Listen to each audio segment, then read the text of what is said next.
everybody. Happy 2025. Happy New Year. I'm not sure really how long we can say that into the month of January, but here we are mid-January and I'm still saying it. So there you are. That's the rule. I've set it. As you know, my name's Ashley Sinclair and I am here joined by a fantastic guest that I'm so excited to chat with. Derek, hi, I've got Derek Mitchell here. Hey, hi. Really lovely Pleasure to to be have you here. here.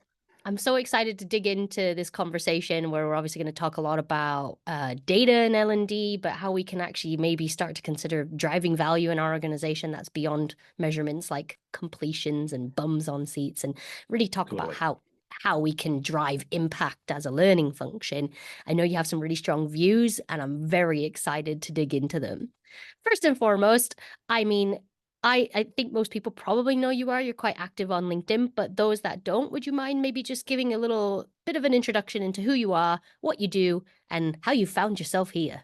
Totally. So I'm an analytics partner, a people analytics partner at Novo Nordisk, big pharma company. At heart, I'm an analyst. I'm not an L&D guy. Okay, I started off working looking at product performance for a big media company, and then moved into customer acquisition. Right, saying what happens if we put Mhm. out a £5 discount versus a £10 discount versus a free TV, etc. How do we affect customer behaviour?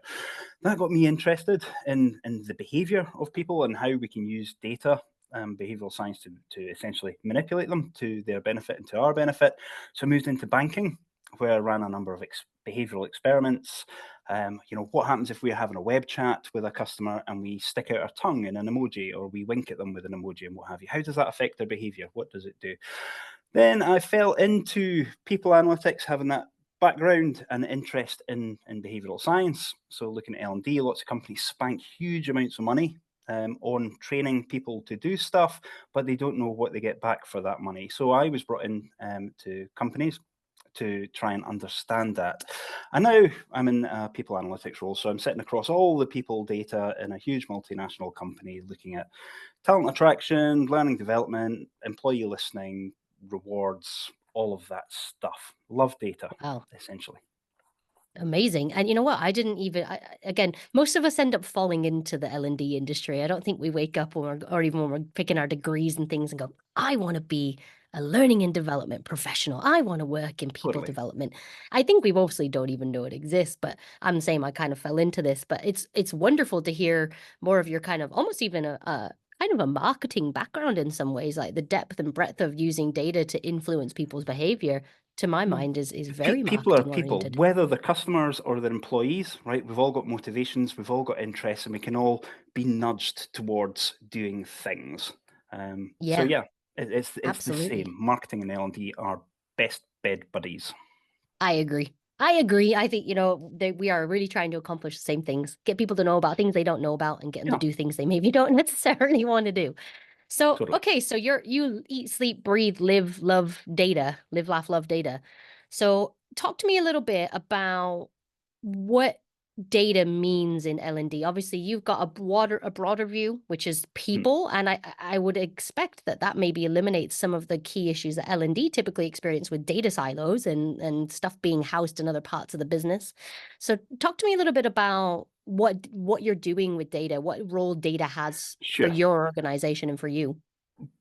If we focus in on the L&D aspect, okay, data for me has three uses in the L&D area. Okay, one of them is about identifying proactively what people need. Okay, so traditionally in L&D, what we'll do is we'll have a function sitting there, and someone senior will say, "I think we need to train people on X." Phones up L&D, yeah, we need a course on X. People build a course on X, and then that's it essentially, right? They say, "Did you Hmm. enjoy the biscuits? Was the trainer wearing a nice dress?" All that sort of stuff. But actually, we've got huge amounts of data on our people. Okay, we know what their jobs are. So we know the job descriptions. So we know what skills they should have. Okay, we know what positions are open in the business. So we know what skills people need. Okay, we can use all of that data to say, okay, what do we need to train people in, regardless of the highest paid person's opinion. Okay, what are people saying they need training on, or what can we infer that they need training on? We've got people's skills, right? We ask people, what are you good at? What are you not good at? Okay, we've got a huge database of skills. So all of that stuff can tell us what people need. And again, just the performance. Okay, if we see team A is performing poorer in whatever functional area than team B, L&D should be using that data to say, actually, we can jump in and we can help team A or team B, whoever needs it, okay, rather than waiting for the business. So proactively identifying training needs is one use of data. Then the other use, of course, is once the training stuff has been built, we need to get people to do it, because frankly, when people come into their jobs of a morning, right, some, if they're in, salaried roles for big companies, they might have their eye on their bonus, and that's not going to necessarily, they're not going to be motivated by stopping what they're doing, stopping being productive to go and look at a course, okay? So we can use data in marketing, okay? Getting the messages to the people who need it. It's one thing knowing that people need a thing, and then designing a thing to meet that need, but we need to talk to them about it, and we need to personalize those communications, right? So we use data in marketing there, and also personalization within the course, right? It's one thing opening a course and it says, dear colleague, whatever, right? How about, hi, Derek? Right. The simplest data point, use people's names. So we do that, and then of course the third area we use data is in measurement. So we've identified a need, we've built a thing to meet that need, and we've told people about it. What did it do, right? Did it change the behavior? Has it changed the culture? Has it changed the performance? Have their skills grown? Have their human networks expanded? These are all things that we look at. So yeah, all the way through the life cycle, data is there to identify the need, and it's there to measure the impact, make sure we didn't waste our time, essentially. Yeah, absolutely. And I love that it's interwoven with every aspect of L&D, and it isn't just a case of something we do for measurement purposes at the end. It's actually, it helps inform everything that we Yeah, do, and that those insights are crucial. I'd like to unpick each of those steps with you, if that's okay, because of course. the first piece, when you were talking about, we've got all this people data, and we know what jobs they do, and we know what skills therefore they need to have. Was this data present when you joined Novo Nordisk? Because I would expect a lot of people listening will go, I don't have that data. So they'd have to undertake a very gargantuan process around skills mapping, capturing that data, aligning that data. Is this just a task that has to happen? So this is one of those things. It's as difficult as you want to make it. Okay, if we just start off with people's jobs and job descriptions, okay, that data exists. That exists in all companies, because you know what? When we hired people, we put up job descriptions to say, hey, Hmm. we've got a vacancy. So we've got that data. We know what people are supposed to be able to do. Okay, and then we can measure them against what they're supposed to do. One of the data points we use quite heavily is skill stuff. Now, we use Degreed to capture people's skills, and they self-rate themselves on those skills. But it could be as simple as just a survey that goes out to everyone saying, list 5 things that you are good at, 5 things you want to get better at, okay? And then just pull it back in, right? Look at those results and say, okay, do we have groups of people? Are women over-indexing, for instance, in terms of, senior exposure or whatnot? Are men over-indexing in being selfish guys, whatever? You know, Yeah. that's a really simple data point to get. I mean, there's more advanced data points we get. If we start looking at performance data, then, if we think about a huge business, right? People who work in finance might have 20 different metrics, right? And those metrics are going to be different to people who work in manufacturing, who are going to be different to people who work in marketing, who are going to be different to people who work in analytics, etc. So, we have to be quite cute about what metrics we try to chase. We can't get everything all at once. But Sure. it does all exist in the business, right? Yeah, absolutely. And I think it's understanding where to get it from too, and starting small. I think sometimes people, I personally see a very extreme reticence in our industry in terms of gathering and Mm, utilizing data to inform what we do, to build better learning strategies, to improve our marketing, but to also, enhance our learning products to ensure that what we're offering, our solutions, are actually aligned with the business and people. Is it totally. is Do you have a view on why we don't use data? Is it just because it's damn well hard to do, or like you said, is it because we're making it bigger than it needs to be, and maybe we should start small? We should start small, right? And it's really easy to start small. And actually, it's diminishing returns. Okay, if you get the right data set to start with, you can do huge amounts. But ultimately, there's 3 reasons I think we don't use data very well in L&D. Okay, The first reason is that people in L&D are quite creative people. Like you said at the start, right? People don't wake up in the morning or start their careers and say, I want to be in L&D, right? They tend to fall into it, having worked in other functions in a business. And they've got there because they're creative and they like working with PowerPoints or doing animations or seeing how people think, okay? For people who are really creative, data can seem a bit boring if they don't understand it, right? Ultimately, that's a big turnoff for people in L&D. But if you think about data as not being something that's on a system, right, and just ones and zeros and numbers, okay, ultimately, data is people, right? Every data point we see is generated by a person doing something. Okay, so data is how people behave and the digital exhaust of what they do. So it's actually super interesting.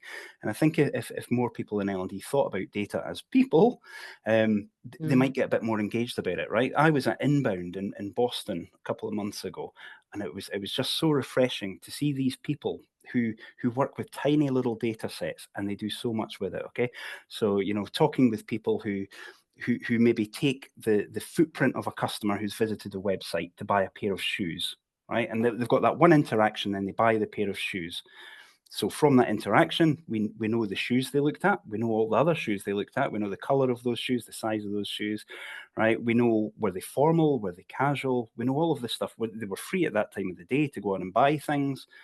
All of this data. And of course, we've got their email address as well from the sale. Okay, so people in marketing are using tiny little glimpses of human behavior to do incredible things. Let's sell that person or position in front of them a complimentary sweater, right? They bought some blue sneakers. Let's put a blue sweatshirt in front of them. Let's see if that hits the mark. And all these people, tiny amounts of data, they're doing so much with it. And it did strike me that within L&D functions, right, marketeers would kill for what we've got. We've got so much data on our people. It's not a 5-minute interaction on a website. Okay, we've got people sitting on our tools for 8 hours a day, 5 days a week, talking with people, doing things, moving about, working on social channels.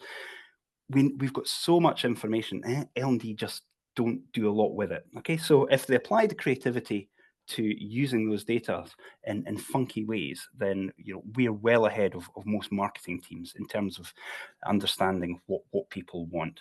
So data being boring is one thing.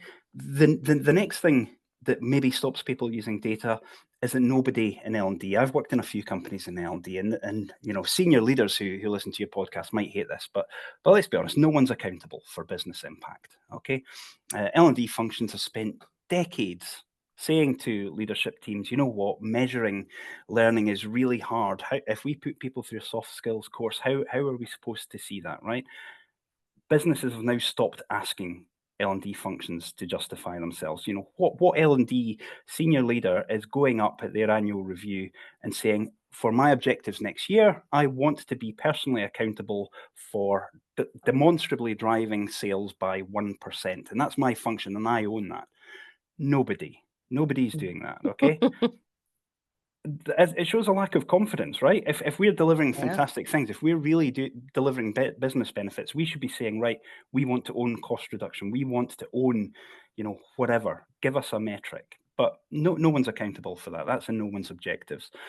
The third part, and this might be even more controversial than the last one, for the most part, for the programs and activities that I look at, most of them don't work.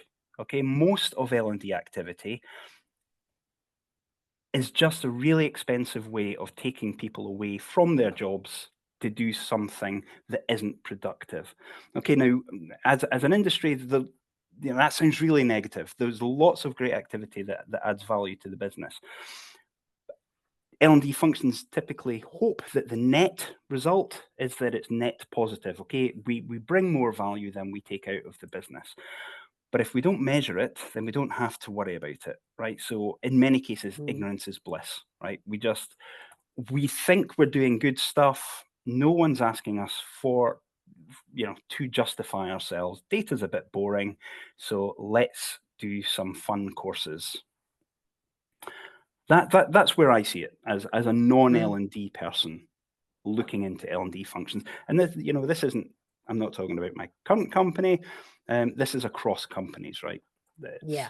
Oh, we see very, very similar things where it's I think L&D doesn't really know, like when you were speaking, I was just thinking, what is the purpose of a learning function? What is our role? Like when we've done discovery work with clients and, we're looking at building out marketing strategies and learning campaigns, a part of that is understanding the learning function and what their value prop is or their brand and who they are and their identity within the organization. We'll often ask them, what's your ultimate goal as a learning function? And the blank faces never fails to astonish me because it isn't as rudimental as we want to help people learn or something really saccharine like I want to Mm, enable people's lives and empower them. And there's got to be something around this business link that is just deeply missing from most learning functions. We don't know how to build value into the business, like you said, because people aren't asking for it, because we don't really know how to capture and leverage the data that's available to us. It really does create an interesting question around, is L&D necessary? Is that something that we need to, for example, I've just been reading through the World Economic Forum's Future of Job report. Just came out this mm, month. I don't know if you've read it. It's very, very long. I only read the bits that I thought pertained to L&D. But according to that, reskilling, upskilling, very crucial to business transformation. Skills gaps are a major blocker for business transformation. Their output over like 1,000 employers that they spoke to said that investments are increasing in L&D. That's not what we're seeing. We're mm. seeing what you've just described, where businesses don't understand the value of L&D. They've stopped asking L&D to prove its value. And so what's happening? Restructuring, budget Totally. losses, loss of headcount. It's an interesting dynamic, isn't it? So if we are not really capturing this information and taking the initiative to actually prove our value through things like data and people information, We're we're all at we're risk. losing the foothold that we have, which is Mm. small anyways. Totally. And I think this is a realization that's starting to work its way through with the people in L&D I speak with. If we look 2 years ago when we saw ChatGPT come in, it was really clear, within a couple of weeks, how disruptive that could be for L&D. And then you sit and having lunch with L&D people and they're like, yeah, but it'll never, be able to do what humans do. It will never be able to create a course. It will never be able to coach people. Right. So I'm sitting there thinking, no, that's exactly what it can do. That's exactly what it will do. Now, my predictions were Mm. it'll do that in about 6 months. It took about 9 months for us to get there. I'm always optimistic in terms of how fast things are going to change. And then, of course, it meets the reality of big corporate world, and there's what's possible, and then there's what actually drips through, right? But I think this year coming is one where people are actually going to really start thinking, you know, what how do I justify myself in the business now? There's going to be some existential thinking going on. Absolutely. It's an identity crisis that needs to be addressed for sure. So let's go back to your three stages. So we've talked about the data that we have available and understanding our people more through data. That's one of the key ways that we can use Hmm. data. A bit later on, I'll pick up with you maybe on some of the data points that you use or things that are particularly useful, but you have touched on some of those. So let's move on to that second piece, which is actually marketing of the stuff. So you've Hmm. used your data points to actually build learning products that make sense, that people want, that they need, that the business is aligned with. They need to know it exists. They need to know where to go. They need to Yeah. understand the benefits. So, how are you using data in the kind of marketing and communications aspect? Totally. So we run A/B tests when we send out comms, and just for anyone listening who doesn't know what that is, okay. So traditionally, when started at Novo Nordisk, if we had a sales course to go out to salespeople, we build a sales course and then we email 20,000 salespeople to say, hey, here's a dear colleague, here's a course on sales for you to do, right? And they'll get that thing, and most people ignore it. Um, Having spent 30 seconds on there, 20,000 people, that's time times money, etc. So what we wanted to do was start using segments, okay, to talk to people personally. So we use their skills. Okay, if we've got a sales course that's going out, we will say, okay, who's said that they are interested in sales? Okay, of the people who said they're interested in sales, who has said that they're not very good at sales? Okay, This is aimed at managers. So people who are interested in sales, who are not very good at sales, who are sales managers. Okay, instead of emailing 20,000 people, we're going to email these 14 people, or these 200 people, or whatever, that message. Now, it's not that those 200 people get the same message, right? Because it will hit with some. For others, it might be like, yeah, well, I don't like the subject line of that email, I'm just going to delete it, whatever. So when we send out emails now, we send out multiple versions. Okay, this is our A/B testing. So if we were sending out, for instance, a sales course for female managers, or it's aimed at getting more females through the leadership pipeline within our business. Okay, but let's send out an email where one of them's got a picture in it, right, of a really strong professional looking woman carrying a laptop, right, and let's get another version where it's a guy with highly polished shoes carrying a briefcase, right? And we'll send out those two emails to a subset of our population, and whichever email or whichever format gets the most click-throughs to the course, gets the most engagement, everyone else then gets that version of the email, right? So that's an A/B test, is where we put different subject lines, we put different content in those mails to see what's most engaging for people. Now doing that, using the data, it used to be we send out lots of emails, disturb lots of people, they weren't interested, and sign-up rates were really low. When we started personalizing it, right, actual people signing up increased by 6 times, right? So it was 6 times as Wow. many people. From emailing less people, we were getting 6 times more people signing up for things. And that's because we were talking to them like people, right? It wasn't a dear colleague, it was hi Derek, or hi Derek if we know you like informal conversation, or dear Derek if we know you like formal conversation. And there's ways to identify that across people. Changing the content in it because you've been in the business for X amount of time doing Y role. It's just, it's basically a mail merge of different text for different people. Personalizing it made a huge difference. So that's one way we use data in there to Yeah. drive our marketing campaigns. And I'm not surprised to hear those staggering results, because I think sometimes, and many marketing functions are just as guilty of doing this as L&D are, where it is, I'm just going to send everybody it, and then, throwing shit at the wall and seeing what sticks, Yeah. essentially, is the strategy there, right? And yeah, you'll get some conversions, but it's not gonna be really valuable. And I think that personalization piece, that segmentation piece, is super interesting because obviously we focus a lot on personas, which is more around that kind of brand messaging piece. How do we pull out the pain points of people? How do we get them started with learning? And that is where personas are really crucial in understanding those pain points and those behaviors and the benefits, the ROI of investing time in learning. What you're doing is more almost what people who are at the past the awareness stage, they're kind of more in the middle of the funnel, and therefore you can have these more kind of transactional personalized communications. You said you're interested in this, so how about this? Kind of what you were Yeah. describing with the inbound event as well. So I think that's, what an incredible way to use simple data points. A/B testing, of course, very important, that when you are doing your testing, you only change one thing at a time. Of So course. obviously, if you want to be able to determine which picture worked, you need to have those two so that you can compare and contrast. So sometimes people forget that and will change multiple things, and then it's obviously very And then difficult what to thing deduce. worked? Yeah. Indeed, yeah. And multivariate testing, you need good tech to help you with that, really, or someone who just really likes a lot of data, maybe. So the other thing I was curious about is, how are you tracking click through on your emails? Like, do you have like a email sending platform, or are you using Outlook and just track links, or how are you doing that? So we're using an external platform. We're using Digital. So Okay, through brilliant. that platform, we can see, when an email was sent, did the person open it? How many times did they open it? If there was a link in there, did they click the link? And then on our own in-house systems, so these links will typically come through to our LMS or LXP. We can then see, okay, the person clicked the link, did they actually do the course, right? So Sure. we can look at dropout all the way through, from people who opened the email, done nothing, people who opened the email, clicked through, and then done nothing, people who opened the email, clicked through, and then done the course. So we track it at all those points.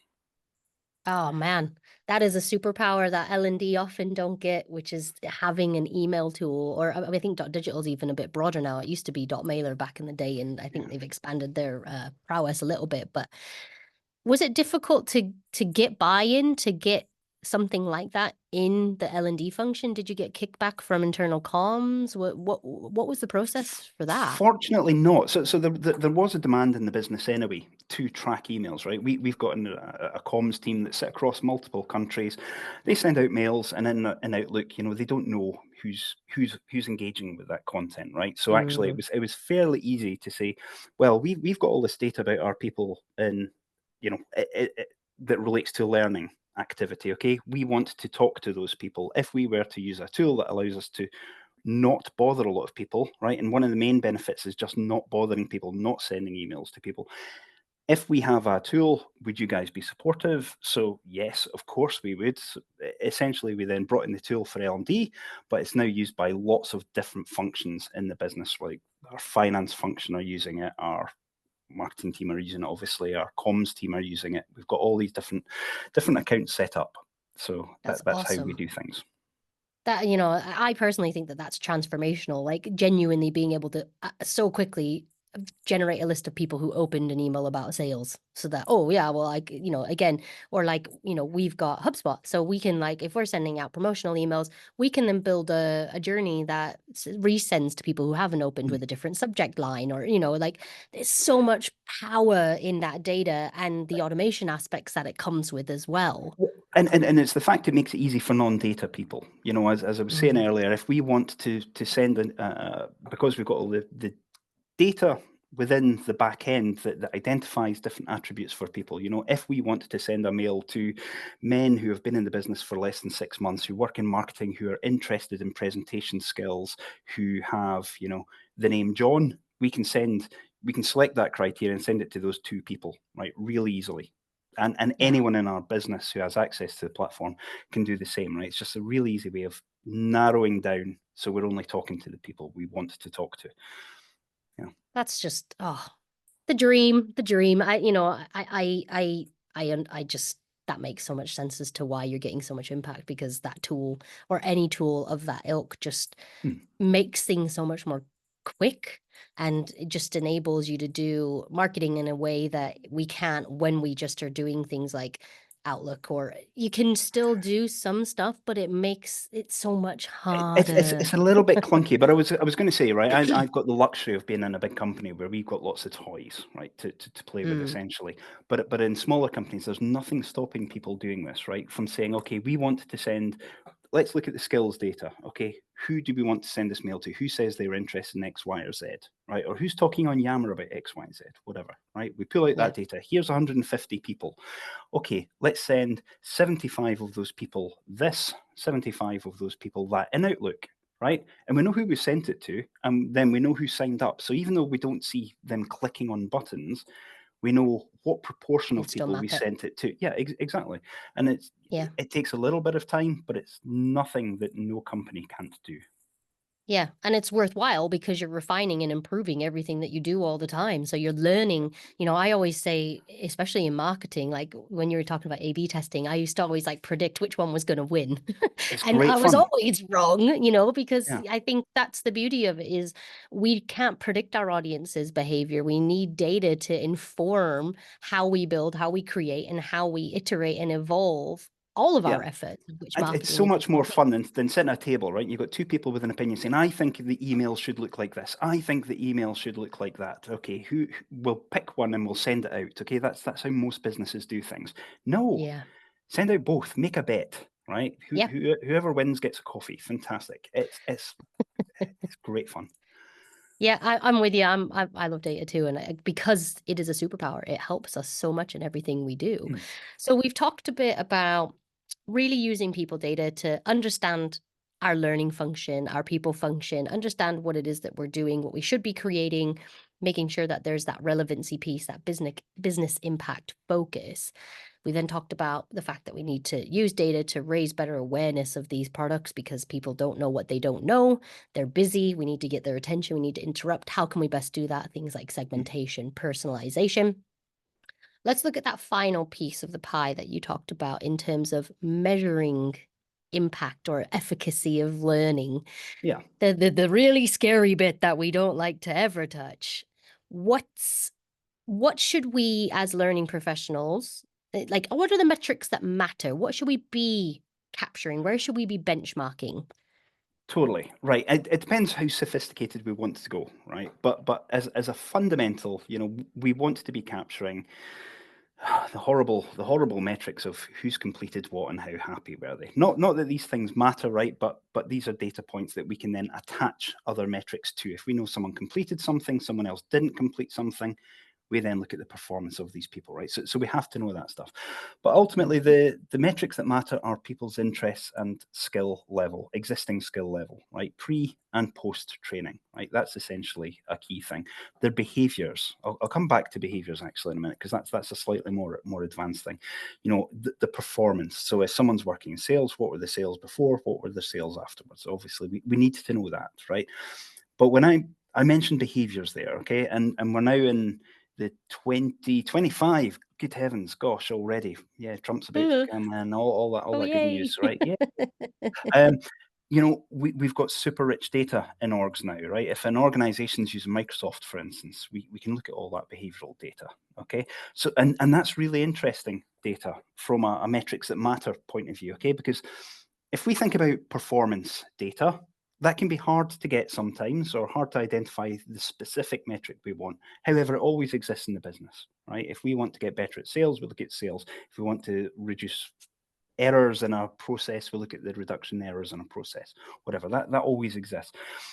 The thing I hear from L&D is that, if we're putting people through soft skills courses or communication courses or how to coach people course, all that stuff, all that soft skill whatnot, that's really hard to measure. It's not anymore, right? We can see that.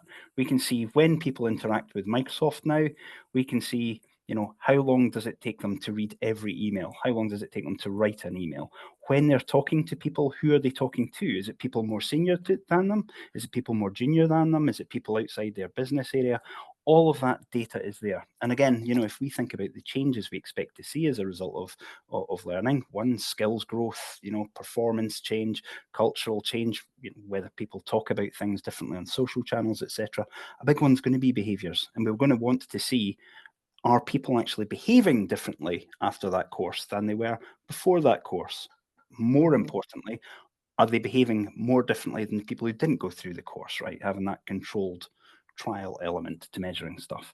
So in terms of metrics that matter, it's skills before and after, it's culture before and after, it's behavior before and after, it's performance before and after.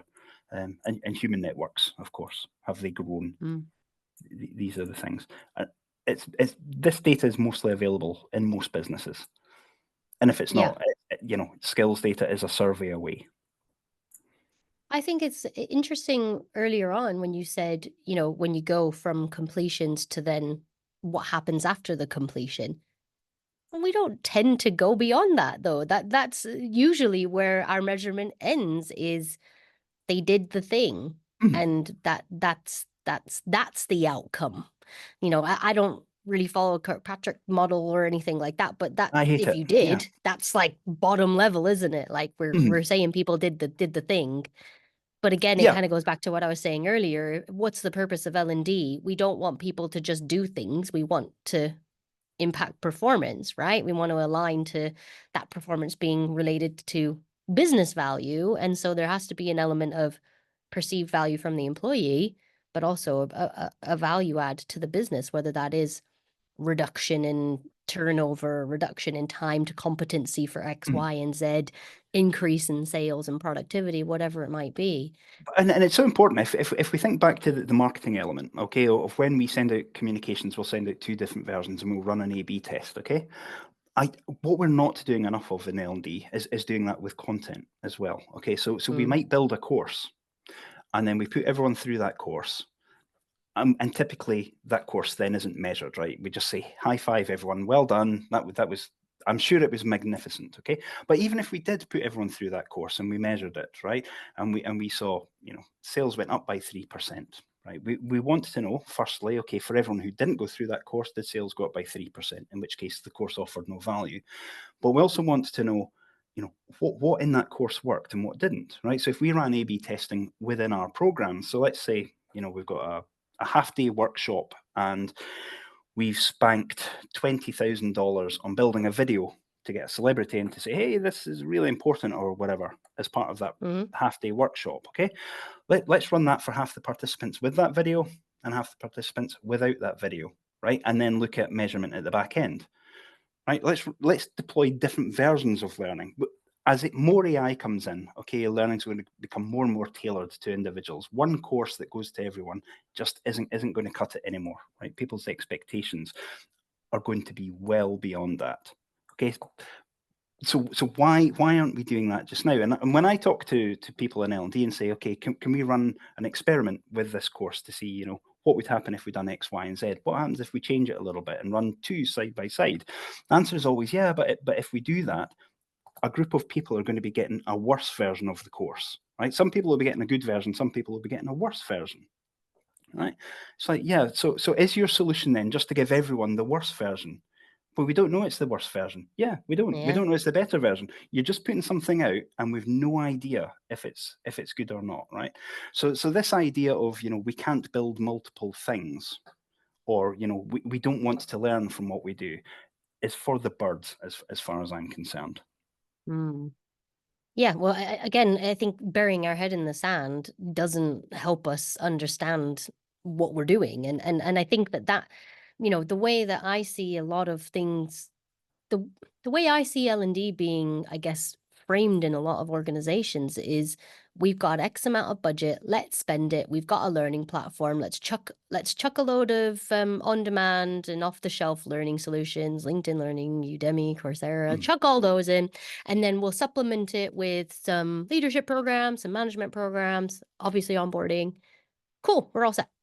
And the reality is, again, it comes down to me, like, who's that for? Like, how is that all linked to anything from the employee's perspective? Like, here is all of the things in the world that you could ever want to know. Oh, cool. I spend 20 minutes scrolling on Netflix at times trying to determine what it is I want to watch next. I don't think that any employee in the world is going to, like, I literally was speaking to a vendor not too long ago, and they were talking about their platform, and they were saying learners can come on here and browse, and I was like, they don't do that. Like, they don't come on and browse the LMS. Oh, I just fancy learning something. Maybe like 2% of the organization who are those very eager learners.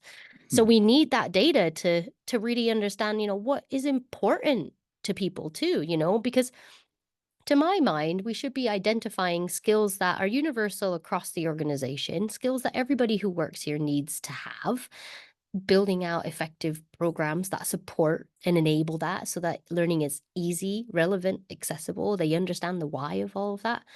And then there is role specific education that is really important too, to help people be proficient in the role that they're in, but also maybe help them accelerate their career or move where they want to in the business, whether that's horizontal or upward. The data, unless we're gathering information on what's happening, both at that stage 1 and stage 3, we're just doing all this stuff blindly. Madness, absolute madness. Yeah.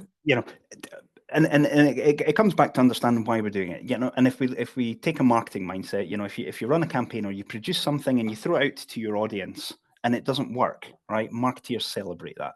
Yes, we know what doesn't work. Fantastic, right? And they do something different next time. L&D will throw something out. Did it work? We don't know. Let's do it again. Okay, brilliant. And yeah, people don't have time for that. Okay, we're all becoming really, really, really busy. Yeah, no one goes to an LXP and says, right, I'm going to do a course on Excel. Fantastic. There's 50,000 Excel courses. Let's look it through all of these. No, they want to be presented with the one that they need. Okay, and we know they need it because we've seen them in Excel struggling, or they've put up on the social channel on Yammer or whatever it's called now, Engage, saying, hey, can anyone help me with a lookup formula in Excel? Oh, someone said, can you help? Here's a course on lookup formulas in Excel. Ta-da. That data exists in our business. Someone has typed in something and told us what they need. Are most functions doing anything with it? No. They will just wait for someone to come in, a senior leader, and say, can we have a course on X, Y, and Z? And we just need to be much more tailored and much more agile and proactive.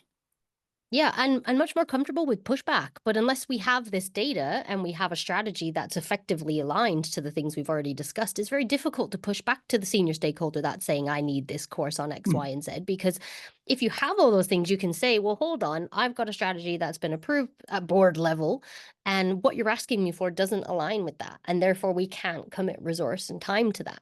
But we yeah. don't have the ability to say no because we don't have the data to say, that course is going to be redundant. No one's asking for it. You just think we need it. Mm, Interesting question that as I've been mulling over. So obviously use the Excel example, right? So that to me is just in time learning. I do that stuff all the time across the mm, web. I need to know how to do something right this second. I'm going to Google it or use ChatGPT or whatever, and then it's going to help me do the thing. I don't ever need to retain that information because I know I can go and find it yeah. where I need to find it when I need it. So that's kind of like just in time learning that people don't need to necessarily commit to memory. Then there's obviously skills development and reskilling, which is a kind of a different thing. When we're talking about measurement in learning, do you think we need to measure everything? No, we need to measure things we're spending lots of money on. Okay, so Mm, so if someone watches a short format video in your example to say how do I do this thing that I need to do just now, it doesn't matter, right? yeah. It matters for the individual that they can do what they do. If we're spanking $1 million on a program, yeah, that's worth understanding, right? If we want to, yeah, no, I mean that's fundamentally it. It comes down to how much. So when we measure stuff, okay, there's different levels of effort we can put into these things, okay. So some things we don't want to measure at all because frankly it doesn't matter. It's one person doing one thing for one task. Fine, if they're happy, they're happy. If we're doing a program or a course, right? How much effort do we want to put into this? And that depends on how important it is. If it's not very important, but we do want to measure it somehow, anecdotal feedback is fine, right? Just, did you find this useful? What was good about it? All that stuff, right? That's Mhm. anecdotal evidence is cool. If it's slightly more important and we want to justify a bit more spend, perhaps, then just doing a trend analysis of saying, okay, what was the performance of the people before, this group of people before? What was the performance of this group of people afterwards? Did it increase? Yes, it did. Was that down to training? Probably, maybe. We can see it's gone up a little bit, right? That's a bit more involved to do than anecdotal evidence, but it's still not a tricky problem to solve, right? It's just looking at a metric for whatever the course was supposed to affect. But if it's super important and we're going to say, right, are we going to invest huge amounts of money in this area or do this for a bigger population, all that stuff, then we want to do a controlled trial, right? Which is say, let's give it to some people, let's not give it to some people who need it, right? Or let's give it to some people who need it, let's not give it to some people who need it. What was their performance before? What was their performance afterwards? Controlling for other factors that might affect it, making sure people in those groups are the same. Can we say that any improvement was down to training? Yes, we can, right? We can say Mm. with 95% confidence that is as a result of the training and not as a result of the weather changing or time elapsing. So we don't have to measure everything. And everything that we do measure doesn't have to be a controlled trial. Yeah. But we do have to think about what are we doing. And ultimately, if we don't know what we're doing, if we don't know what we're trying to affect, if we don't know if we're trying to improve skills or what skills specifically, or we don't know what business metric we're trying to improve, or we don't really know what behavior we're trying to change, we probably shouldn't be doing it, right? We should just be saying, no, Mhm. sorry, any money we spend here is likely just to be money down the pan. You know, why would we do that? Saying no is the best value people in L&D can bring the business a lot of the time. Yeah, and even things like, training needs analysis, that type of thing. I find that really problematic because it's kind of like the issue I have with the word learner. It's quite pregnant. It infers that there is a need for learning. Learning is the solution to the problem rather than Mm, I suppose more organically looking back, taking a step back and trying to understand, okay, if this is a business problem, how could learning support that? Is learning needed to support that? mm, I think unless we're really understanding what it is the business is trying to accomplish, we will always end up in this kind of aimless, meandering role where we're just serving learning opportunities blindly because we don't really know what it is we're trying to attain. And furthermore, even when we are building out training programs, blended programs, leadership programs, whatever they might be, we're not benchmarking. So we're not saying what was happening before this happened. So there is no, you haven't drawn your line in the sand. You don't know how far you traveled, if you traveled at all, if you went bloody backwards.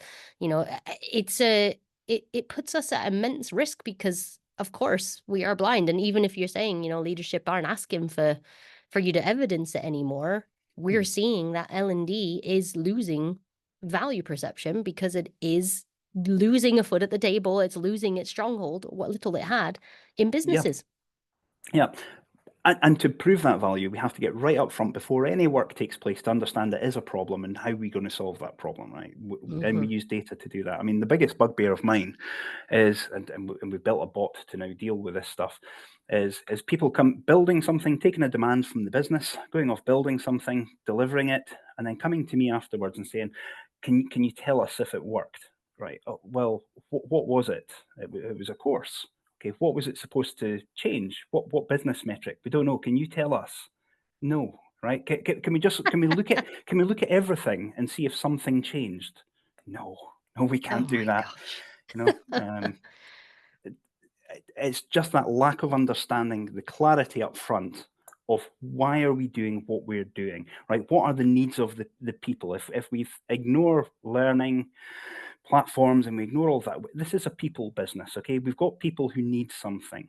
What do they need? Well, let's use data to identify that need, right? And let's talk to them to understand how they want that need delivered. Or if we can't talk to them, right, let's use the data points to see what channels do they interact with, right? Historically, are they more into videos or podcasts or whatever, all of that stuff, right? And working from there, understanding the problem you're solving, work it through. And then at the end, you can see, did that thing change? Right? There's no use coming in at the end and saying, we've done all the fun stuff, data, can we get some data? Because the answer will be no. No, there's no Yeah, point. absolutely. And you run the risk of not having the data to measure anyways, right? I mean, like I always use Google Analytics as a great example. If you don't have that installed on your site or your platform or anything, you're not collecting data. So you may as well Yeah, collect the data, and when you need to use it or you want it, at least you have it rather than trying to errantly find it once you've decided it's something important. So totally. this has been such an interesting conversation. I love your view on how important data is really in order to ensure the longevity and success of any people function, really. I think, this is kind of the message. One final question for you. I'm just conscious of time here. Yeah. What's your, obviously, I know you have a broader view than just L&D, but most of the people who listen to us well, they're in people functions as well. I expect it's a predominantly L&D. We should probably get some data on it. It's mostly an L&D audience, but likely people, HR, and the such like. What's your prediction for the next year or two in the L&D space in particular? I know when we Yeah. spoke previously, you had quite a strong opinion on where you think this industry's going. It'd be interesting to hear what you think. Yeah, so I'm really bad at this, right? Because we have what's possible and what's possible today, and then as I mentioned earlier, we have the pace of large organizations adapting to that, okay? And also the pace of technology is now moving super fast. But ultimately, I think the second half of this year, okay, and this will be completely foolish in the second half of this year, I think that people working in L&D are going to start realizing the existential threat from AI. Okay, I still don't think it's kicked in properly yet. Okay, and second half of this year, AI coaches are going to be the thing. So some companies are already developing as third-party suppliers AI coaches. Okay, these can be developed in-house now really cheaply and easily. I woke up just before Christmas in the morning. I was getting loads of phone calls from people saying, how do we measure stuff, right? Because they're becoming more accountable now. They have to prove their value a bit more in our business. So I'm designing course how to do it. I was getting too many calls, right? Within 10 minutes I'd built a bot on Copilot Studio that now sits in Teams, and when someone wants to talk to me about that, up it pops and it starts chatting with them saying, have you considered this? Do you have baseline metrics? No? Okay, maybe push back on it. Okay, you do have baseline metrics. Here's some metrics we recommend. Tell me more about it. It has that conversation. It'll come up with, a plan of how to run a controlled trial or gather anecdotal evidence, whatever. So AI coaches are going to be completely normalized, and everyone's going to be using them because they're so easy to build now. Moving into 2026, we're probably going to see more of a marketing mindset, okay? And I would expect AI to start identifying audiences. So at the minute, we use data to identify audiences, and our L&D professionals will go in and say, you know, show me the people who are weak in this skill, who have been in the business this long, etc. And they're manually picking these segments to send comms to and to design things to. AI will be doing that for them. Ultimately, we'd be looking for that next year to be building content, right, and serving up the content to those who need it, right, and sending out different versions of the content, right, to say which one was actually got the highest engagement, just like marketeers do, you know, with adverts on websites, right? You throw it out there, see what sticks. I think that's going to be coming into L&D a lot more. But the automation of creation of content, which you know is a risk to people who aren't proving their value, frankly. We'll also see non-text agents. So at the minute, it's very easy to build that chat bot, you know, that will coach you through. I've got a problem. Explain your problem to me, it might say, and then you explain your problem, and it says, "Have you thought about this?" Right? We're going to be talking to avatars on the screen, obviously, and it's going to be conversations like this, right, in real time. I say something, it responds. Right, so we're going to move away from text-based stuff, and then 2027 is probably complete content autonomy. L&D functions at that It's gone point. live. I would then say at that point that L&D functions will struggle to show that they're not just really expensive groups of people in a business delivering not very much. Again, if I see it being 2 years out, it might be 5 years out, right? It's a big industry, and it's fairly slow to change. But yeah, AI. Yeah. Well, you know, I mean, and the pace of change with it is just astonishing. And I think, you know, for me, AI is it's not the enemy, but we need to understand how we use it as a tool and how we bring it into our workflows rather than either looking for it as a solution to replace everything. Where I guess for me, where does the human brain add value, and where can a bot do all the grunt work? You know, where can all the heavy lifting be done by, you know, I can put a data set into AI and it can understand it in 2 seconds. You know, I'll land at the similar outcomes, but it'll take me a lot longer because my brain processes more slowly. So yeah, okay, well, that is a really interesting parting thought. You know, we are at risk, and that's abundantly clear based on where we're stood, and it's interesting to hear you say the same thing. You're not the only kind of folks that are saying similar things that I've spoken to. So interesting thoughts. Thank you so much for coming on the podcast. A pleasure. I have followed you on LinkedIn for years, and I've been like, Derek, come on the podcast. Come on the podcast, Derek. Come on the podcast. So I'm very. I've been following what mass marketing have been doing, and what you bring to the industry is massively needed. It's that whole, right, let's use data to do stuff, right? Let's think about things like marketeers. You're beating the right drum, and you're well ahead of the curve. Thank you. Yeah, and I think that is part of the problem sometimes. Actually, people just aren't there. They're not ready to understand that we just can't keep on doing. We will not survive if we continue the way that we are. That is the truth of it. We will go. So thank you so much for your time. I'm no doubt people listening have found this incredibly interesting because you just have a really unique view of things. You're so data led, and that is uncommon. And so thank you so much for coming and sharing your perspective. I really appreciate your time. Awesome. Thanks very much. Thanks so much. Have a great day. See you later. You too. Bye.